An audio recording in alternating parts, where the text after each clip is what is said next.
Here we go.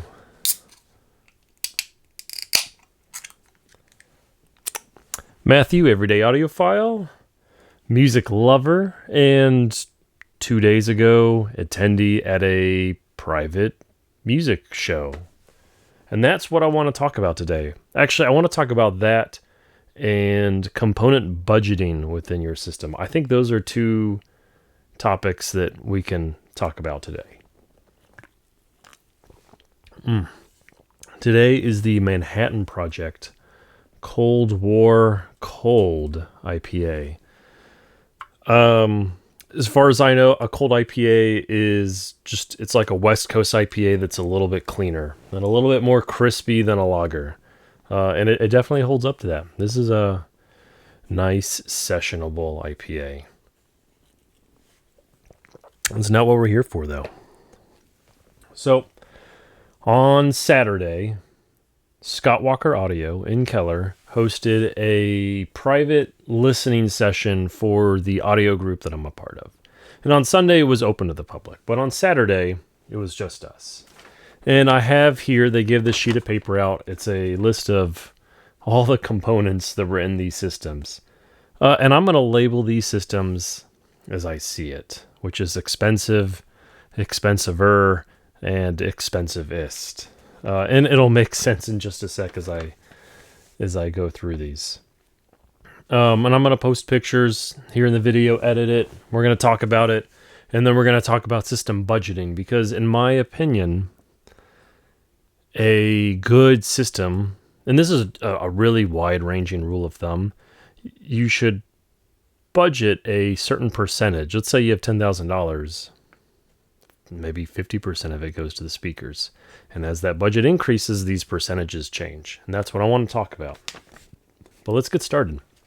So, in the first room, which I'm going to dub the expensive room, there were VAC Signature Mark II preamplifier driving two of their Signature 200 IQ stereo amps running in mono. And I'm going to butcher this. An Abendroth Colt DAC, Berkeley Audio Design, USB Series 2, and then a whole bunch of stuff on the power side from Synergistic Research. They had a music server, they had a PowerCell 14, which is like their power distribution, active ground blocks, an Ethernet switch, and an LPS. On the speaker side, Acora SRBs. And these were, if you look at the picture, it's going to be, these are the top part. This is just the monitor. And they just released their SRB Bedrock subwoofer system, which is the bottom part of this. And first I want to say, the pictures aren't going to do it justice. This was a gorgeous speaker to look at in person. I had never seen a speaker in person before that was made out of granite. They had a few speakers there. Littered throughout the store that were out of granite or some kind of rock. And I thought they were gorgeous. I don't think I could ever have them in my house, but I'll look at them for sure. So the reason I call this the expensive room is it's out of the price range of probably 95% of people. This room, adding up everything, speakers, except for the cables, not including the cables, is $185,000. My system, my Riga RS10s, my Osiris, my RP10, it's a full Riga system. RP10 with an Aura. I mean, that only comes to $50,000, and to me, this is an in-game system. And even at $50,000, it is far beyond what a lot of people are going to spend, or maybe want to spend. But anyways, I'll say it up front that this system, this expensive system, this first one, was my most favorite to listen to. And that's because, in my mind, that's because it was tube driven. It was the only one of the three rooms that was tube driven. I just like the sound of tubes. And the speakers, while they weren't the most accurate compared to the next two rooms that we'll talk about, the speakers had a personality. And personally, I love systems or speakers that have personality. I know that some people want the most accurate speakers they can get, but if I'm going to get a speaker like that, like the Magicos that are in the next room, I'm going to want to pair them with something that's going to add a little bit of that character that I want. And usually that's in the form of tubes. So I wish I had heard the next room with tubes, but it wasn't the case. My general thoughts on this first room. First, it was the most enjoyable to listen to, and that's mainly due to it was pleasant, right? It had that kind of little bit of bloom that you expect from tubes. The front to back presentation was just really, really interesting. These speakers had an ability to, they weren't incredibly wide on that soundstage, but front to back was way deeper than you would expect. Way deeper than I expected, at least. And on some of the tracks that I played, so I played 3 tracks, really. I played, Abraham Alexander has a track called Heart of Gold from his Deluxe sessions. So it's basically a more live session, a little bit more raw.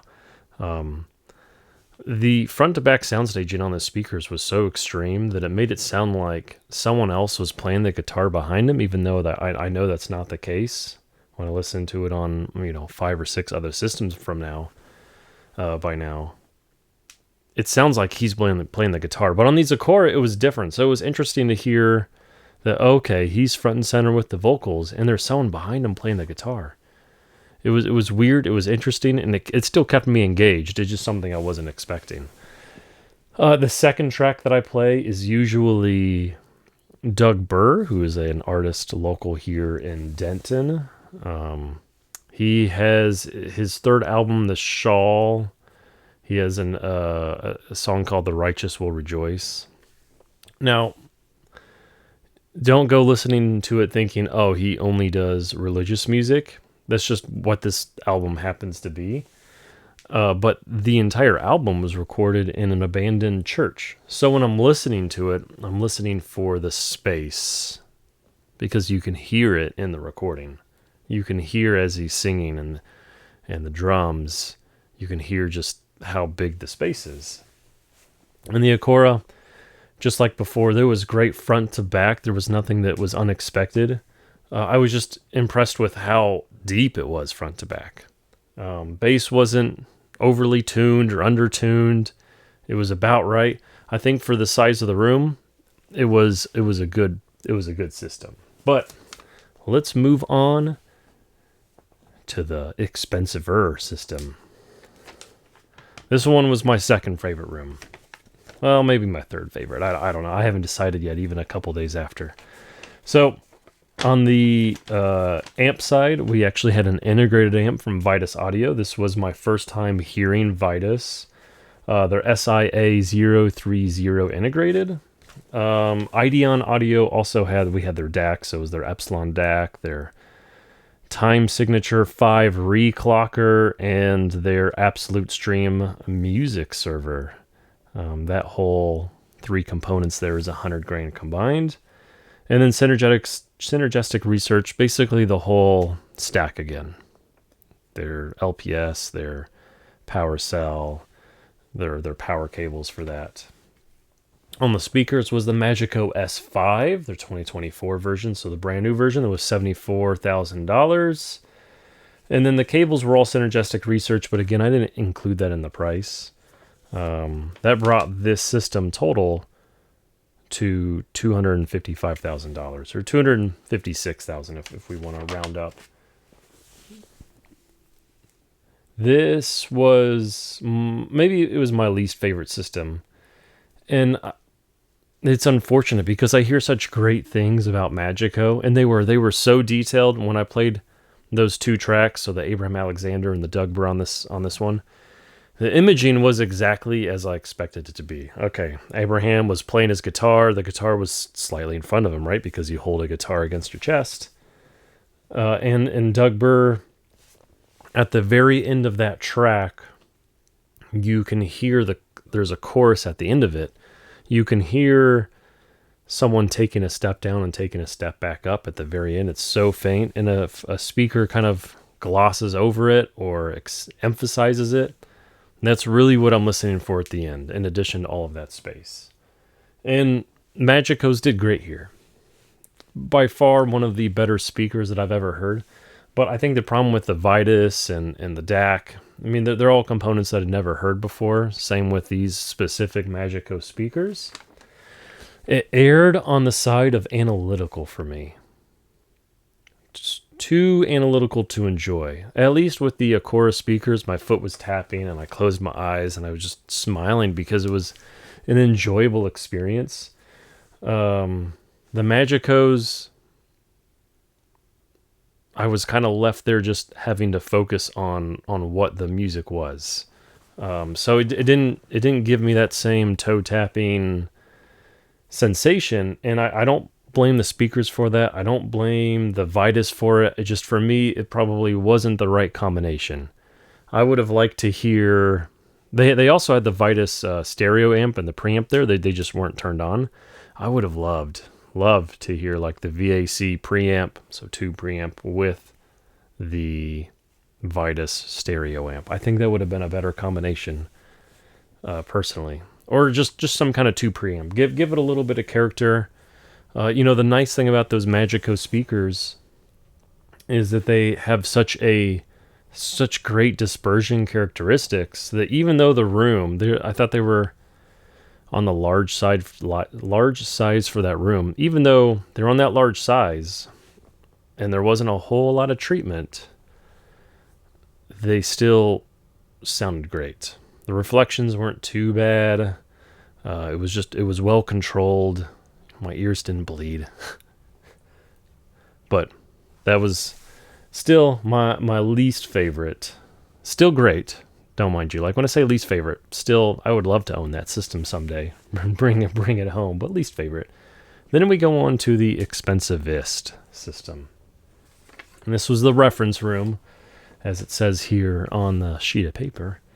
JMF Audio PRS 1.5 preamp and their HQS 7001 mono blocks. The preamp is $40,000. The mono blocks are $80,000 for the pair. MSB's Cascade DAC. This is their top tier DAC. So I've heard they're discreet. So this was my first time hearing the Cascade. That's $95,000. Tyco Audio's music server, $30,000. They also had a tape deck. The Sonorous ATR-10 Mark II, that was $32,500. And then the same Synergistic running all of the power stuff. Obviously, kind of their top tier models instead of middle and bottom tier that were in the previous rooms. On the speakers was the Estelon Extreme Mark II. These bad boys are huge.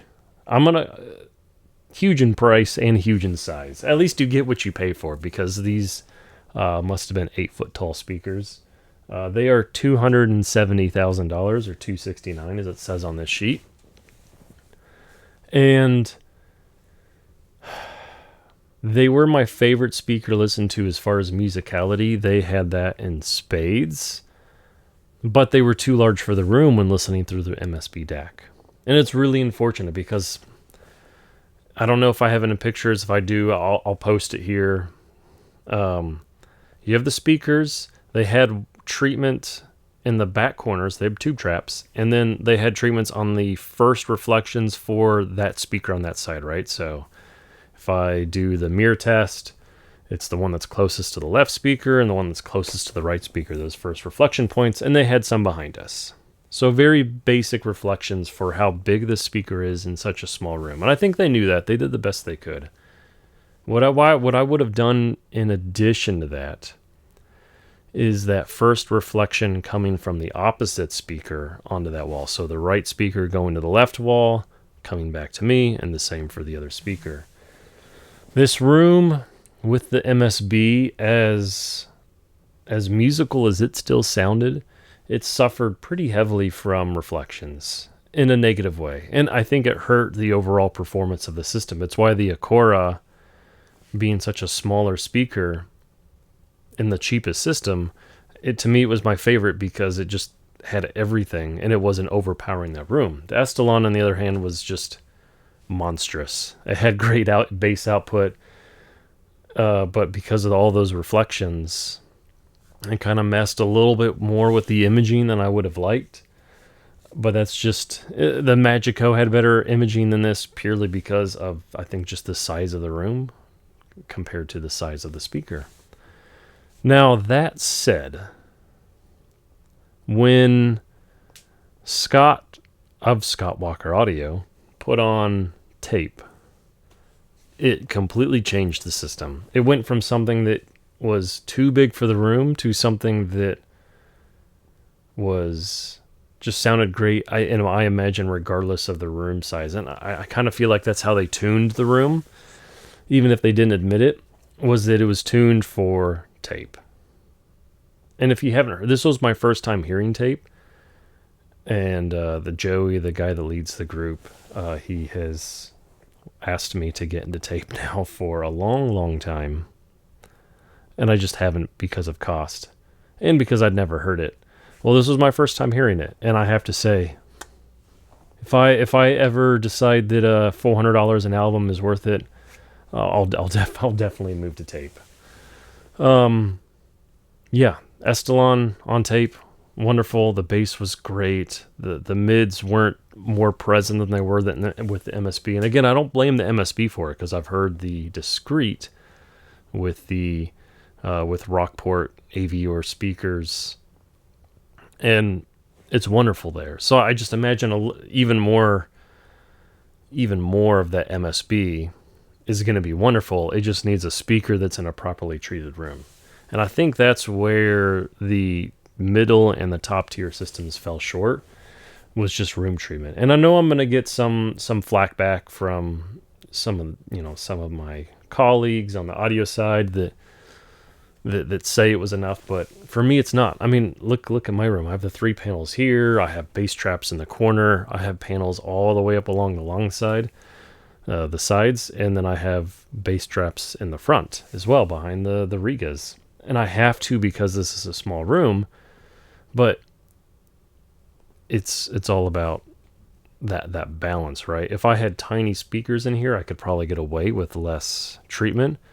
But I had the Q acoustics in here, the Concept 500s. They're now downstairs in the living room, but those are large speakers for the room, and so the room needed to be treated.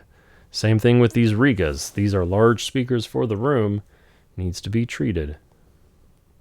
Even with small speakers, I probably still treat, but it's all about that balance. So that's my general review of it. Again, Scott Walker, so Josh, who owns the store, and Scott, who's the owner of all of Scott Walker. He's in Anaheim. Thank you again for having us. It was a blast. I want to spend more time there. I'll probably go back and talk with them and see about bringing home some gear to try sometime. It was a fantastic time. I'd wanted to go there for a while. It's just work, kids, and work and kids, So that brings me to budgeting. And this is the one piece of feedback that I have for Josh and Scott for these events. It was really nice. I need a drink. It's been a while.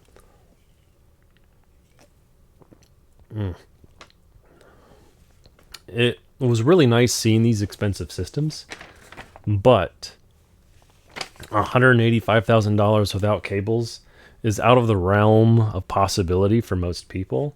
So I would have liked to see a system that was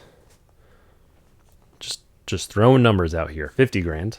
What can 50 grand get me if it's a properly balanced system? And what I mean by that is, as the system cost goes down, the percentage budget for, say, speakers should probably go up. Again, I'm going to go to $10,000. If I have $10,000, I will get far more out of a system that is a $5,000 integrated and $5,000 speakers than, say, $1,000 for speakers and $9,000 for the amp, or vice versa. 9,000 for the speaker and 1,000 for the amp. I think you're going to get a much more balanced and good sounding system if you try to keep that budget. Obviously, there's exceptions. Now, as you move up from 50 grand or 10 grand to 50 grand, it is very likely that percentage, it was 50% at 10 grand, it needs to go down. So if we take, let's say my system here that's 50 grand, the speakers only make up 25% of it. And I think that's the right percentage, that 20 to 40%. I think that is the right percentage depending on the speaker that you have. But as you go up in price, that percentage comes down. That's just my personal opinion. And that's how you can maintain, just like, you can kind of figure out what needs to be upgraded next. The amp is not a big enough percentage, perhaps, or I just don't think I'm getting the performance out of it. So let's upgrade it to something that matches where the system would be on that next level.